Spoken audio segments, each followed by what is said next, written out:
In my previous life, I gave all the good things I had to my long-lost sister who had been found after many years, just to make my father and brothers love me again, but I never expected that she would eventually want the necklace my mother had left me. To protect that necklace, I even swallowed it. However, my father and brothers, in order to satisfy my sister's desires, cut open my stomach with a knife and took out the necklace. Therefore, when I was reincarnated and returned to the day before my 18th birthday party, when my sister falsely accused me of ruining her dress and tried to snatch the limited edition dress from my hands, I did not give it to her to appease my brothers as I had done in my previous life. Instead, I cut the dress into pieces with my own hands. Eliza Stoner, what on earth are you doing? Have you lost your mind? Seeing me cut up her favorite dress, my sister Sophie finally burst out in anger. What do I look like I'm doing?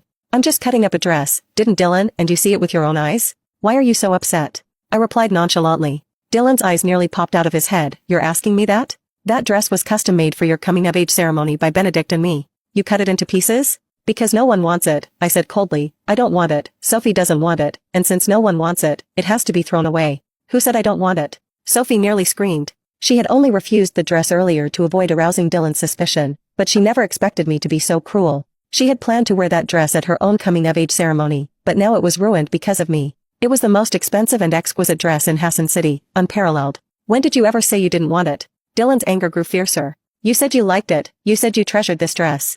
I don't like it, maybe I once did, but I don't anymore. I don't want to own something that doesn't belong to me, I said, and with the final snip of the scissors, the dress was completely severed. Just like my relationship with Dylan and everyone else, broken beyond repair. I tried to save it, but if I had ended this relationship sooner, maybe we wouldn't have come to this. This time, I won't make the same mistake. Alright, the coming-of-age ceremony is about to begin. Since Dylan won't let me go, I'll leave first, I said, putting down the scissors and turning to leave.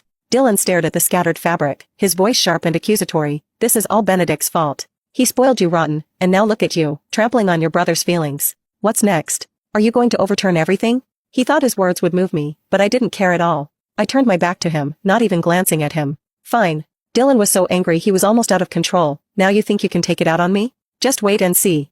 I'm going to find Benedict and the others, and let them see how outrageous you are. As he spoke, he snatched the torn cloth Sophie Stono had just picked up from the ground. Hey, Dylan! Sophie hadn't had time to react before Dylan turned and rushed out.